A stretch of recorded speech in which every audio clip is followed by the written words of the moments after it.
ছোট্ট একটা এক্সাম্পল দিয়ে আমি নেমে যাওয়ার চেষ্টা করব। যেই টপিকের উপরে আমি কথা বলছি, এই টপিকের উপরে আমি একটু কথা বলার চেষ্টা করব। আপনারা নিশ্চয়ই শুনেছেন, গত 2 বা 3 বছর আগে বাংলাদেশের রাজধানী ঢাকার পুরান ঢাকায় চকবাজারের মধ্যে একটা অগ্নিকাণ্ড হয়েছিল। বিল্ডিং আগুন ধরে গিয়েছিল, প্রায় 40-50 জন মানুষ মারা গিয়েছিল।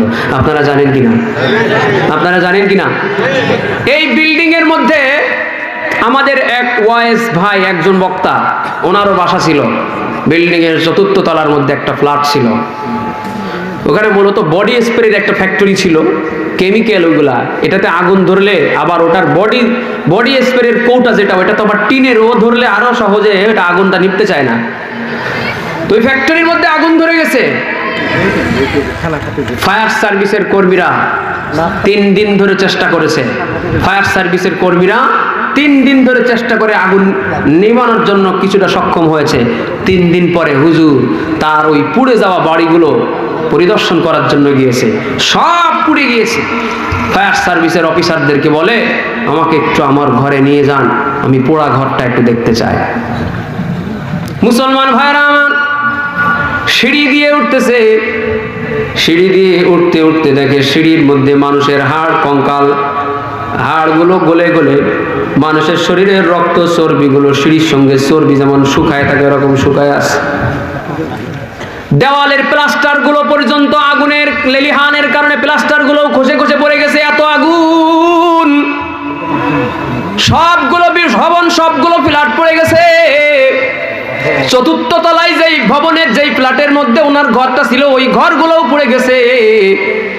কিন্তু ওনার ঘরের মধ্যে একটা রুম ছিল, যেই রুমের মধ্যে কোরআনের এবং কোরআনের তাফসীরের হাদিস পাকের একটা লাইব্রেরি ছিল। যেই ঘরের মধ্যে কোরআন শরীফের তাফসীরের কিতাব রাখা ছিল, সিয়াসিত্তার হাদিসের কিতাবগুলো রাখা ছিল, কম্পিউটারের মধ্যেও সফটওয়্যারের কিতাবগুলো রাখা ছিল, শেলফের মধ্যেও কিতাবগুলো রাখা ছিল। সব পড়ে গেছে। ডাইনিং টেবিল পড়ে গেছে, ফ্রিজ পড়ে গেছে, খাট পড়ে গেছে, মানুষেরাও পড়ে গেছে। যেই ঘরের মধ্যে কোরআনুল কারীম, যেই ঘরের মধ্যে কোরআন হাদিসের বই পুস্তকগুলো ছিল, ওই ঘরের মধ্যে ঢুকে দেখে কোরআন হাদিসের সম্মানে কোরআন হাদিস পড়া তো দূরের কথা, ওই ঘরের দেওয়ালের মধ্যে একটু আগুনও লাগে না। ইন্না নাহনু নাযালনা যিকরা ওয়া ইন্না লাহু লাহাফিজুন।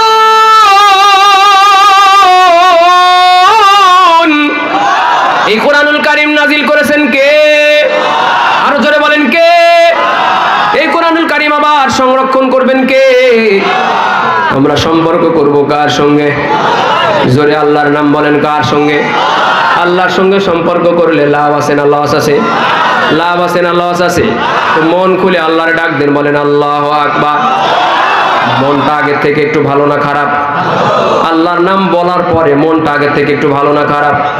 আরে ভাই, মন খারাপের কারণে কয়েকদিন আগে একজন নিজের মাথায় নিজে গুলি করে মারা গেছে, ডিপ্রেশনের কারণে। মন খারাপ। তাই কোরআনুল কারীমের এই আলো যার তেলাওয়াত যার হৃদয়ের মধ্যে চলে যাবে, এই ব্যক্তির কলবের মধ্যে নুরান থাকবে, কলবটা জিন্দা থাকবে, এই ব্যক্তির মন খারাপ হবে না, ফুরফুরে মেজাজে থাকে। ঠিক কিনা? ওমা আলাইনা ইল্লাল বালাগ। আসসালামু আলাইকুম ওয়া রাহমাতুল্লাহ।